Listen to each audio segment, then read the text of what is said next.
মোস্তফা সরোয়ার ফারুকী যে আল্লামা আহমদ শফীকে তেতুল হুজুর বলেছিল, যে 5 মে কালো রাতে লিখেছিল শাপলা চত্বর জঞ্জাল মুক্ত হয়েছে, মোস্তফা সরোয়ার ফারুকী যে সমকামিতার প্রসারে প্রকাশ্যে ভূমিকা রেখেছে, ব্যাচেলর ছবিতে লিটনের ফ্ল্যাটের কথা বলে লিভ টুগেদারকে নর্মালাইজেশন করেছে, যে 3rd পারসন সিঙ্গুলার নাম্বার ছবিতে পরকীয়াকে একদম স্বাভাবিক মানবিক চাহিদা হিসাবে উপস্থাপন করেছে, মোস্তফা সরোয়ার ফারুকী যে বাংলাদেশের সমকামিতা, পায়ুকামিতা, পরকীয়া, লিভ টুগেদার অর্থাৎ পৃথিবীতে যত খারাপ রকমের ব্যভিচার আছে বাংলাদেশে সেগুলোর প্রসারে সে অগ্রণী ভূমিকা রেখেছে, যার স্ত্রী সমকামীদের অধিকার বিষয়ে প্রথম বাংলাদেশি নাটকে অভিনয় করেছে, এমন একজন নিকৃষ্ট চরিত্রের মানুষকে উপদেষ্টা হিসেবে নিয়োগের দুঃসাহস দেখিয়েছে অন্তর্বর্তী সরকার।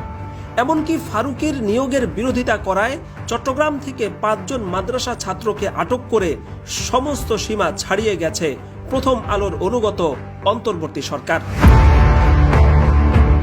এতদিন সবাই ভাবত উপদেষ্টা নিয়োগে ছাত্র আন্দোলনের সমন্বয়করা ভূমিকা রাখছেন, তাই নিয়োগপ্রাপ্ত উপদেষ্টাদের প্রতি সাধারণ মানুষেরও একটা সমর্থন ছিল।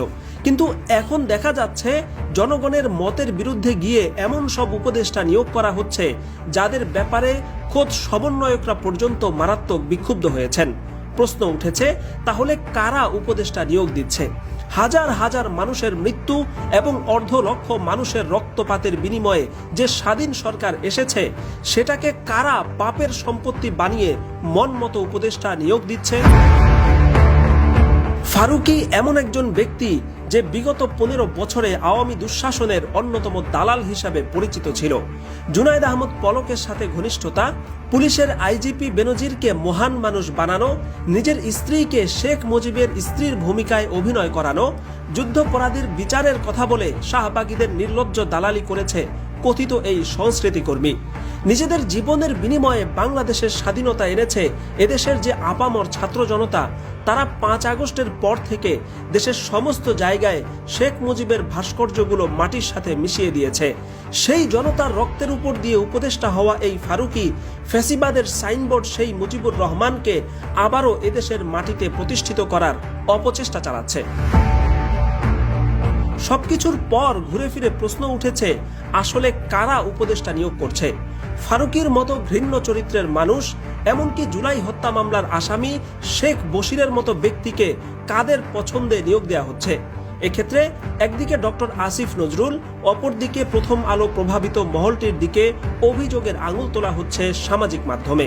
প্রথম আলো ডেইলি স্টারের এই বামপন্থী গ্রুপ কয়েকজন উপদেষ্টার যোগ সাজসে একদিকে সেকুলার সমকামী চিন্তাধারার রাষ্ট্র ব্যবস্থা গড়ে তুলতে চাইছে, একই সাথে দেশের শীর্ষ পর্যায়ে আওয়ামী লীগের স্টেক হোল্ডারদের পুনর্বাসন করার অপচেষ্টা চালাচ্ছে। অথচ ডক্টর আসিফ মাহতাব উৎস, কনক সরোয়ার, পিনাকি ভট্টাচার্য, মাহবুব কবির মিলন এবং ইলিয়াস হুসাইনের মতো পরীক্ষিত যোদ্ধা যারা এই ঘুমন্ত জাতির মাথায় বিপ্লবের আগুন জ্বালিয়েছেন, তাদেরকে চরমভাবে অবমূল্যায়ন করা হয়েছে। সবচেয়ে ভয়াবহ বিষয় হচ্ছে, যেই বাক স্বাধীনতার জন্য এতগুলো মানুষ জীবন দিল, এখন ফারুকীর নিয়োগের বিরোধিতার কারণে চট্টগ্রাম থেকে 5 জন মাদ্রাসা ছাত্রকে আটক করার দুঃসাহস দেখানো হয়েছে। বামপন্থী প্রভাবিত অন্তর্বর্তী সরকার যদি মনে করে তারা প্রশাসনিক শক্তির ব্যবহার করে নিজেদের এজেন্ডা বাস্তবায়ন করবে, তাহলে শুধু একটা কথাই মনে রাখা উচিত, এদেশের যেই ছাত্র জনতা আওয়ামী লীগের মতো অপশক্তির শিকড় উপড়ে ফেলেছে, তাদের জন্য বামপন্থীদের এই তলাবিহীন সরকারকে ক্ষমতা থেকে নামিয়ে দেওয়া সময়ের ব্যাপার মাত্র। ফারুকীর মতো দালালকে উপদেষ্টা হিসাবে দেখার জন্য এদেশের মানুষ জীবন দেয়নি। কাজেই কারা, কোন প্রক্রিয়ায়, কোন ক্ষমতার ভিত্তিতে, কোন পত্রিকার অফিস থেকে উপদেষ্টাদের নিয়োগ দেওয়া হচ্ছে, সেটা জাতির সামনে পরিষ্কার করতে হবে।